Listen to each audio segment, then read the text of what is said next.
Hello, welcome back, everybody, to another year of the Sunday Podcast.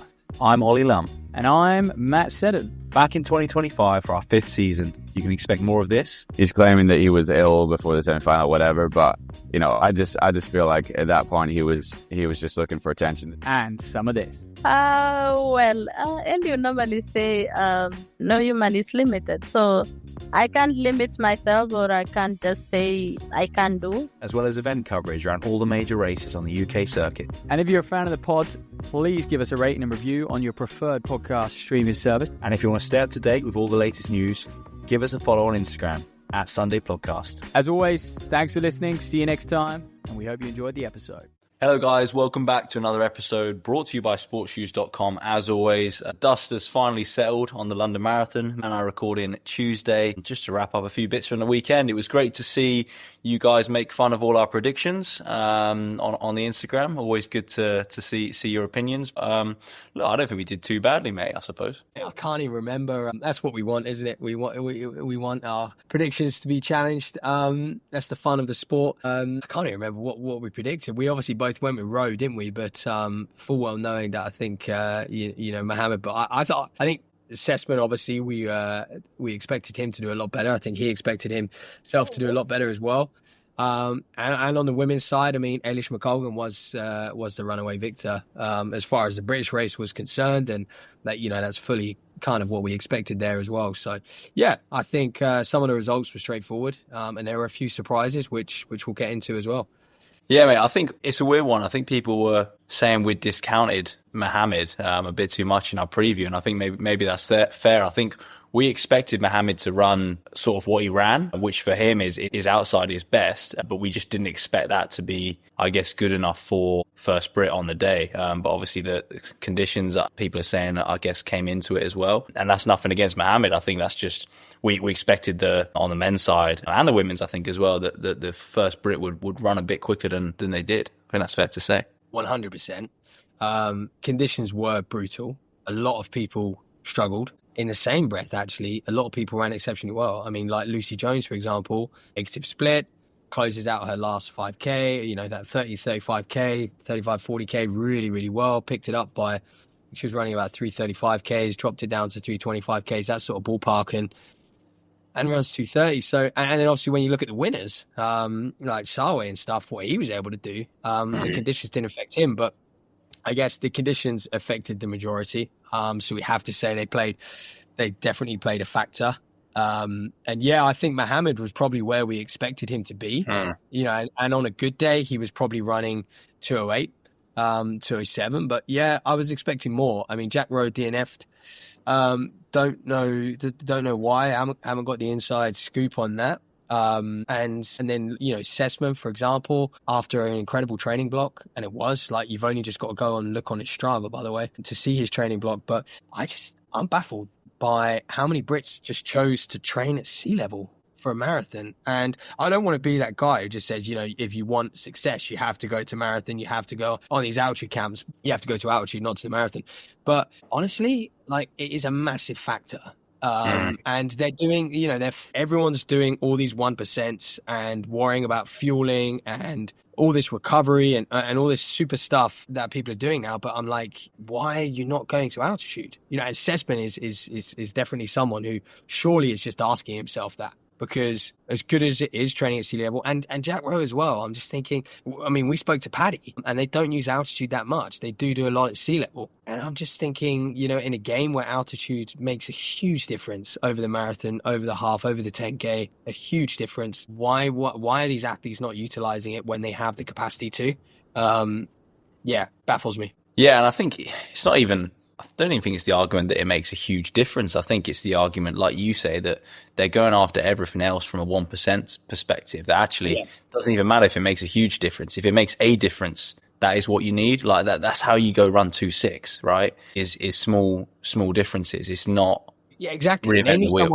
Name me someone running sub 206 who isn't training at altitude in their marathon block. I don't think that person exists. So to think that you could do that, I almost feel is probably just a little bit naive. And why wouldn't you?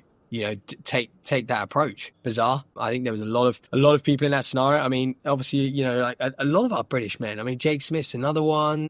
It was weird. But then also with London, I just feel, we say it every year, like London, it is a fantastic race, and I can 100% understand why a British athlete would want to do London. Also, there is a lot more financial incentive for them to run the London Marathon than any other marathon in the world. For a British athlete, again, I get that, but there's just not the depth there. I mean, if you want to run 2.7, 2.08, there's not the depth. At time and time again, if you're not good enough to go with the elites, and really you need to be running 2.03, 2.04, if you're going to be able to go with the elites and handle it, say that elite group. And then there's just not the depth at all. And you run a large proportion on your own. And it's brutal in that sense. I think, and you look at the women, you've got to feel sorry for, Lucy Jones has nailed it, starting with the masses. I can't understand why any British woman wouldn't want to start with the masses. No. To be honest with you. But again, you don't get access to bottles, and you probably wouldn't get the appearance fee, the financial aid, and that you would when you're announced on the elite start list.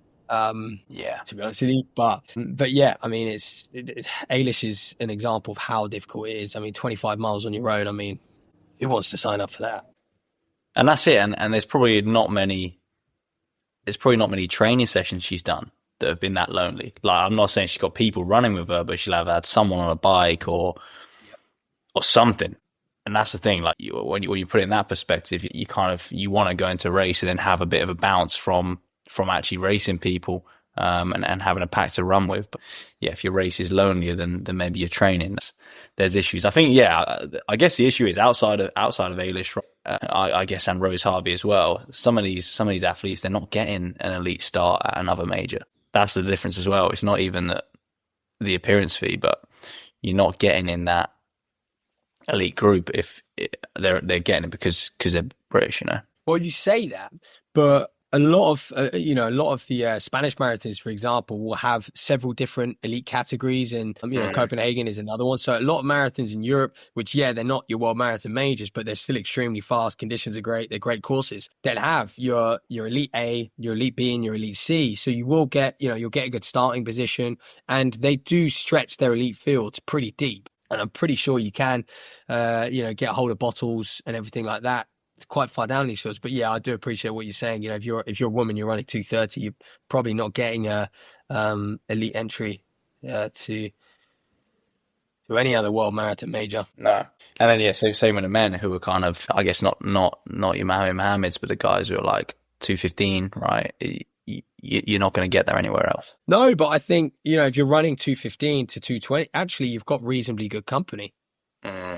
I think those guys are okay. And you see it time and time again. These guys in the championship start, they do break out, and you can run a 2:14, a 2:15, a 2:16. You can run a great marathon because there's a lot of people to work off. There's a lot of subgroups, but there's just a black hole. And it's the same in the women's. There's a black hole at sort of 2:22 to 2:25. And in the men's, there's just a black hole, from that 2:07 to 2:10 range. It's sparse.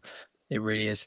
Right. Just before we, I guess, chat about the front end of the field and those international athletes, how do we summarize, I guess, these British performances? Because we asked you guys on Instagram, a few people saying a few different things. What do we think, mate? I guess someone we haven't even spoken about yet is Alex Yee, of course. Alex Yee, it was probably if you really kind of deep about it and took emotion out of it. I think you definitely, when you look at someone like Yee, there's a lot of excitement and you're like, oh yeah, what could he run? He is insane. But I think if you were to be, realistic, you probably would be looking at that. I think he said himself, was it 2:08 to 2:10? And obviously with the conditions, he ends up being 2:11. So yeah, interestingly, in his interviews after, he said he wouldn't rule out doing another one and chasing a faster course, chasing a faster marathon. It does always, I think with the marathons, it's, for example, on the track, even when we spoke to Paddy, he's potentially talking about trying it. And I'm like, why? For me, he's at an incredibly high level in the 10,000. Why not? And this is what we're just not seeing anymore. People are getting to a great level over the 5,000. They're getting to a great level over the 10,000, but they're not committing to like another 4 years at that event. They get to that level and they're like, oh, I can't compete in a championship. But it's like, you've got to the level to make the championship and to make finals. Now spend another 4 years surely trying to get to that level. Like Gressier, I think, is a great example of that. Someone like that, or even Grijalva and those guys over at NAU. Like, they got to the level a few years ago, and now they're at a level where they're really trying to kind of compete. But even And, Grant Fisher, what an example Grant Fisher is. Yeah. Mate, I think you're bang on, and it's interesting because he's someone that I've thought for, well, he had one of his best ever running races at Highgate, over 10,000 meters on the track. And I'm like, if I'm him, that's where I'm going before the marathon. Like, I was still trying to run a 10K. Yeah. I'll be honest, like, and I think this is where, like, the world, and this is what puts it in perspective. The world championship time is 2:06:30. The Olympic time is probably going to be 2:06 dead, or, you know, something in that region by the time we get round to the Olympics. 2:08 is just not even good, really. No. You know, if you're going to be a minute and a half to 2 minutes off a qualifying standard. I mean, you compare that to the track, and that is probably like someone running, 27:45 or 27:30. Like, they are really good times. Don't get me wrong, but I feel like when people run 27:30, they're like, I better move to the marathon.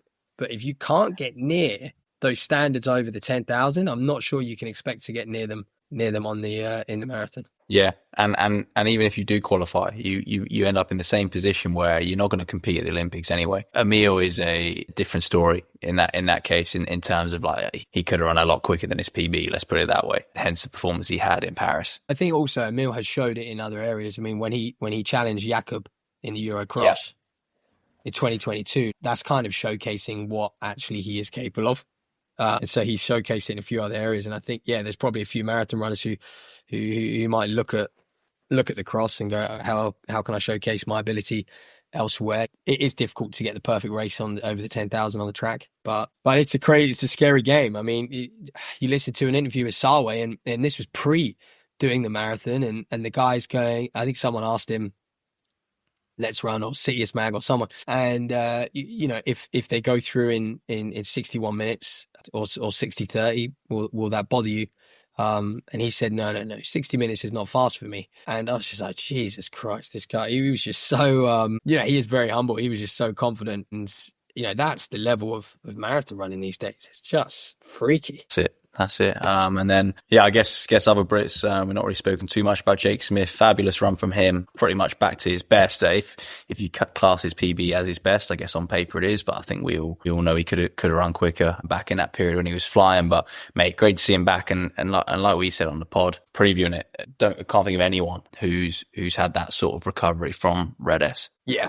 He's had, got to give him credit. And I think, and we don't know, but he's probably still recovering in many ways as well. Yeah. He's still building. So I'm sure he will progress. Just like all of those Brits. I think it's very hard to judge the Brits on Sunday because the weather just didn't play ball and the race is just not great. So it's hard to judge. And, we always say we don't like looking at times, and that's kind of all you can judge people on in a race like that in London Marathon. So don't have too much else to go off. But yeah, I think as far as British marathon running is going, I think we've got a bit of a way to go when you just compare that to other nations. Even I was in Madrid, and Madrid's at some very slight altitude, 2,000 feet. It was just as warm as London, and it was very, very hilly. And, and a Spaniard's running, 209 and getting in top three. And, he's run a 2.7. And so, when I compared it to people like sort of Mahamed in a London setting, I was like, we'd want more. Yeah. I think so. I think what is promising, though, if you look at the names that we've got that are now targeting the marathons, there's never been a richer crop of Brits who are actually really honing in on the marathon. As much as we think these guys can go quicker on a different day, but like Mahamed Mahamed, Alex Yee, if he does another one right, Jake Smith, Phil Sessman, when he gets it right on the next one, you throw Emil in there, you throw Mark Scott in there. Gebre Selassie's obviously had another great run, 2:11. That's a lot of guys of serious quality from other distances throughout the last kind of 5 years have demonstrated they're some of the best in the UK, all targeting the marathon and likely the marathon in LA as well. Mate, the depth is crazy, and that's where it goes back to that original argument. You see all these guys go into the marathon. It's almost going to be one of the hardest teams to make, in terms of a British perspective, just because so many of them want that spot. Yeah. It will be a fantastic, and you are right. These guys they are all going to improve drastically, and I'm sure they're going to match that sort of standard, those qualifying standards. They're going to meet those when the time comes. I'm sure of it, because time and time again, athletes are just stepping up. I think they're learning, and the same on the women's side as well. But I think it's just a shame that our sport is in a position where I think a lot of athletes feel like they have to go to the marathon, and I know financially it's just it just makes sense.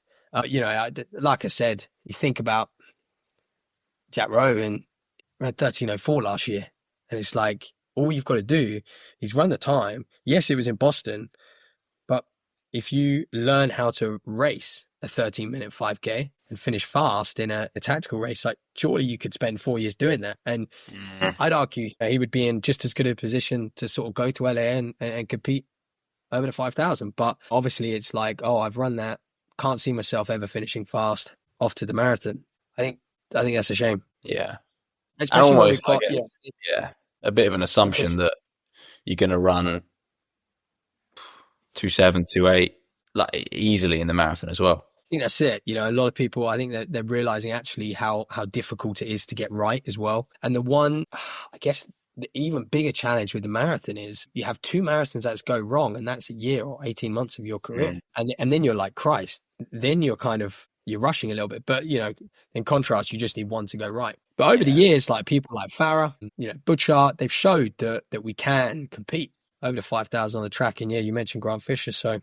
But hey, look, the marathon's sexy and it's the event everyone wants to do. And I get it. Yeah, 100%. And then, like you say, those women, mate, as well. Obviously, Eilish, I think Eilish has done enough there to like keep her wanting to go back and do another marathon. And like you say, she's almost done it all on a track anyway, like maybe not reached quite the heights that she did in some of the kind of non-championship races, but she's shown she's world class there. And I think the time to move is good. And if she goes and gets herself in a Valencia or a Berlin or whatever, anywhere, and she's going to absolutely fly. And then Rose Harvey as well, not far behind her. And she's one that, like you mentioned, if you have a couple bad races in the marathon, it looks like you've had a year out, but she's almost had that over the past couple of years, like has struggled, but she's back 2:25, a solid run.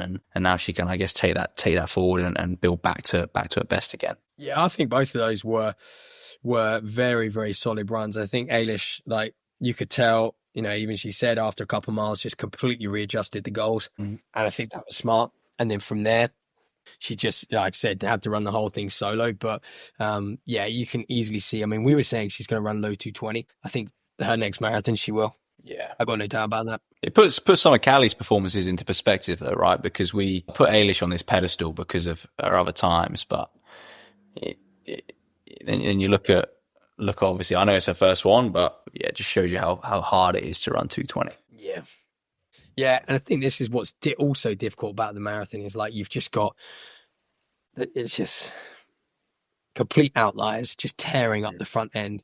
So like to get any sort of perspective on like, and I find it difficult to be like, what is actually good for the marathon these days? Because when you've got, someone like Sawe just dropping a 2:02 and just dropping a 4:20 mile at mile 20 and just destroying fields, and even Kiplimo running 56:42 in the half. And you've even got Europeans running 2:4, 2:4, 2:5. And then on the women's side, you've got women running 2:11, 2:12, 2:13, and they're running, 2:15, women's only world record in London, and just went out scarily fast, held it together, didn't fade. So it's like, Christ, to be 10 minutes behind, like what's good these days? And let's talk about those front ends, mate, because like you say, they do put a lot of things into perspective. And mate, both races, unreal. Hassan beaten by 3 minutes. Don't think we expected that one. Interesting to hear her chat about that post-race as well, kind of saying that she's obviously, it's the first time she's trained purely for the marathon, but hasn't like really raced enough, like over the half and things like that in the build-up. Obviously hasn't raced at all. And she forgot how to close gaps and how to race a bit. And then, on the other end of things, Kiplimo's performance has almost gone a bit under the radar because he didn't take the win, but I still think 2:03 for a debut is outrageous. It is outrageous. And in London as well, this is, that's probably a 2:02, no doubt, in Valencia or somewhere like that. Obviously, he's going to have a really good future in the marathon. No doubt about that. Did we expect, when Sawe took off, I was a little surprised Kiplimo didn't go with him, because Kiplimo loves to do, throw down crazy splits. And with his half marathon background, I was a little surprised he didn't just roll the dice and just go see what happens. But I guess in his next one, he definitely will. I think that's all it was. It was, I need to just get this one done, tick it off. He might come back to me because it is a crazy time to make a move and crazy crazy big move. So I'm just going to stay here. He also, that was where Sawe, I mean, race tactics, unreal, decided not to take a bottle when everyone else did, and use that moment to strike. And Kiplimo again is probably thinking, first marathon, I can't miss a bottle. Yeah. Sawe again, just throwing out the window. The whole fueling argument doesn't phase that man. Well, He's it's one of the things. I guess if you've planned, that's where you're going to make your move. You can also plan what you have in each bottle in and around it to then miss that one. That's true, actually. That's elite level race tactics, right? Is actually, you're going to miss that bottle, so you've like overdone it in the previous one or whatever it is. I don't know how they work it, or they have some sort of recovery in the next one that you are going to get when you can take longer to drink it because you already got your lead. That would be for me. That's what they should be doing, right? The best of the best in the world should be thinking about these things. Maybe that's what he did. That would be elite, mindset, and elite tactics, like you said. But yeah, that 13:56, 35 to 40k, and that split is becoming more and more popular. We said it after Boston as well. Kelvin Kiptum laid this split down for us. And now it seems to me that everyone who wins these races is doing it. Like, people used to say the race starts at 30k. With the shoes, with the fueling, seems to be more like 35 now. And that is really where people are getting so aggressive. And taking off. Yeah, absolutely, mate. And what it does do is it makes for really exciting races, I think, because that was one thing with this London, like that men's field, we saw a massive pack for so long in the race that as a spectator, I was just rubbing my hands together thinking like so many of these guys could make a move from here. And it was Sawe in the end, but I think like having so many people around and seeing him drop so many people, you almost were still questioning, like, is there enough of them that actually it could be a bit of a cycling peloton chasing him down, because there were so many guys still in it. But yeah, it was a great race, and like you say, I think next time Kiplimo goes with that. He will go with it. He did look, I mean, I messaged you, I think they'd just gone through 15 miles or so. I just finished commentary in Madrid, and and I got it up, and Kiplimo just looked so bloody easy. He really did look relaxed through a lot of the first half when I watched it back and stuff as well. Yeah. And I think you're right. I think he just needed to get that done. He certainly found it difficult towards the end. And I think the distance did catch him a little bit. Even him, he really held it together. And he kind of finished his last 5k just as quick as he started, pretty much. And that was kind of solo, and the race had kind of gone from him at that point anyway. So I think what will be interesting is where are these two going to be next? Where is Sawe going to be next? I mean, people were saying John Correa could be the world's best marathon runner after his wins in Chicago and Boston. I think Sawe is the world's best marathon runner, hands down. Yeah, I think he's got a good enough CV to make that argument, but we'll see what Kiplimo does in the next year. On the women's side, I guess you mentioned Kiplimo is still holding it together, coming second. Someone who certainly didn't do that was Jocelyn Chepkosgei, nearly caught by Hassan at the end, despite her and Assefa breaking away pretty early. Mate, it was a great race on the women's, and Hassan always makes it interesting. Obviously, she got dropped the first time, and then did find her way back with the pack. And then when she got dropped the second time, I was thinking, oh, she's just kind of doing what Hassan does. And even towards the end, it's that Hassan factor, isn't it? That just no matter what the gap is, after a couple of years ago, you still think, well, anything's possible. But then, yeah, Assefa really starts laying it down, and obviously Jocelyn Chepkosgei dies a horrible death. Down to 2:18. But obviously still gets the second place, and I say only 2:18, right? Still super fast. But Assefa 2:15, fabulous run in a women's only race. Yeah, and on Chepkosgei's last 2K in 9 minutes. So pretty much. So.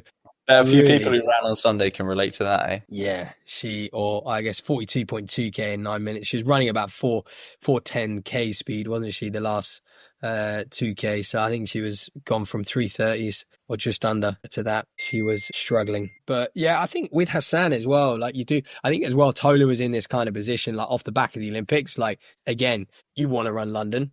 You want to come and compete for that title. But I wonder if Hassan would have, I was surprised how little races she's done and the preparation and stuff. And, would she have really wanted to run a marathon in April? Maybe. Yeah. Mate, what I would say, and you mentioned it earlier, like the appearance money you get as the Olympic champ is outrageous. Yeah, it's a sport, right? And it's good. We want to see these athletes, and I think we want to see them get beat as well. As much as we want to see them win, we want to see them get beat. We want to see them have good battles. Yeah, I think Assefa is again, just like we said, Sawe is probably the best marathon runner in the world. I think Assefa is the best women's marathon runner in the world. Yeah.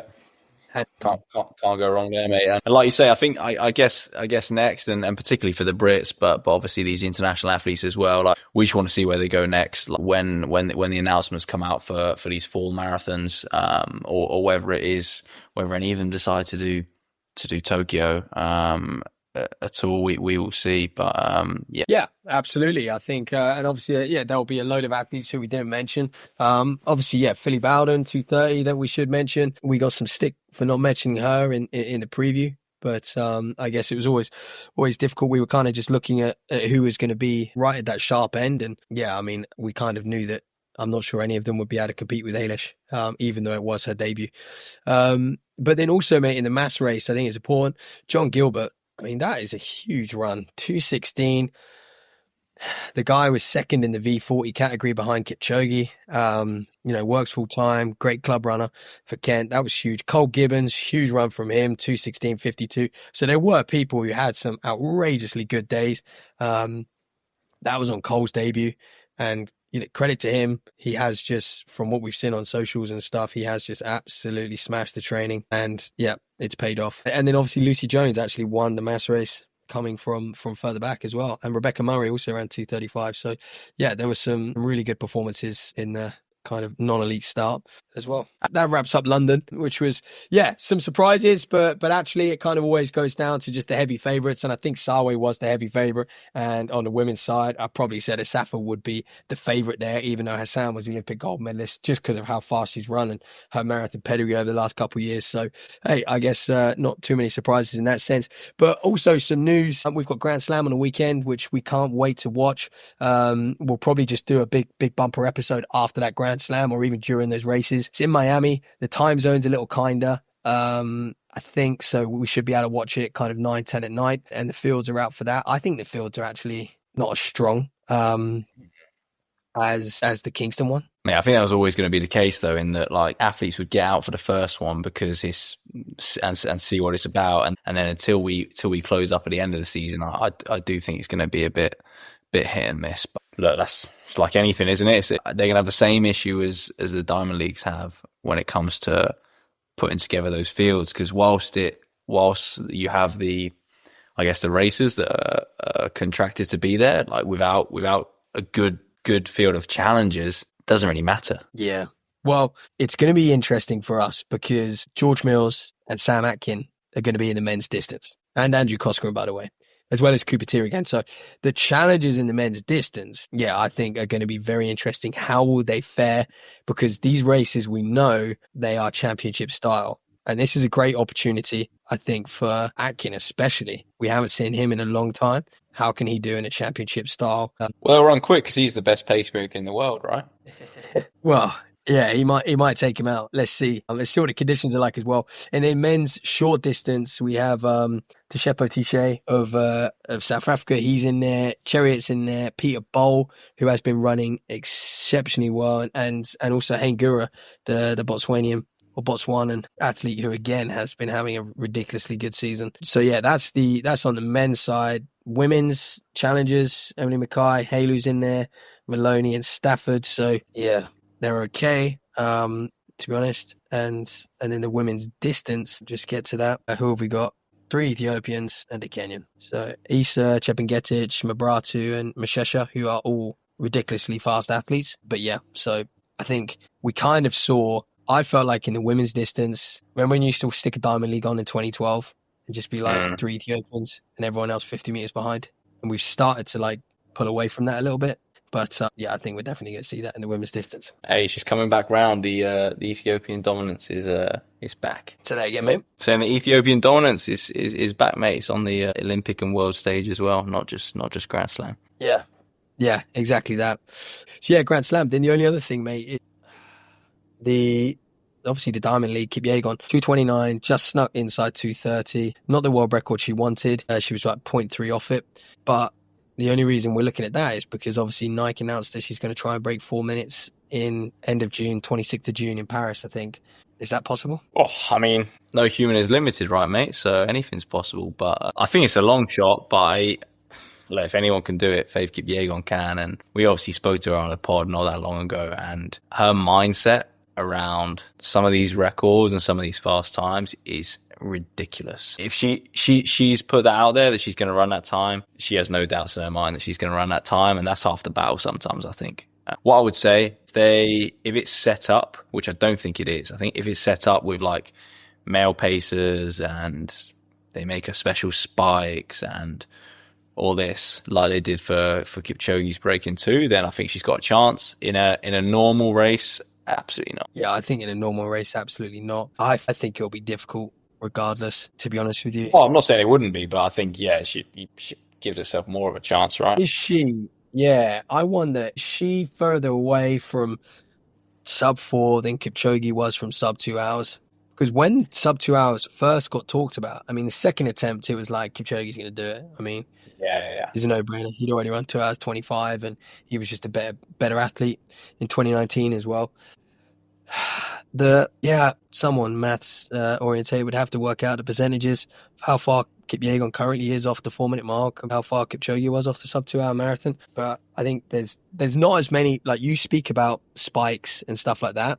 I think there's not as much technology which can help shave the time down purely because the event is just shorter. So it's kind of like common sense in that regard. And you look at even the men's 1500, like what El Garouche was doing 20 years ago and people like that. And even what Bekele was doing over the 5000, like that's hardly been bettered in 20 years. And I think on the track, yes, the depth has improved and times have gone crazy. But I still think, the men's 800, still Rhodesia's time from 12 years ago, 13 years ago is still the best. And so despite the technology on the track, we still haven't been able to run, as fast as we have in the marathon comparatively. I think a lot of what the spikes do, that's why we're seeing such quick like semi-finals over 1500 meters, is because people are able to bounce back and recover between rounds more than anything. But yeah, you're right, mate. In terms of like the sharp end of it, not so much. Yeah.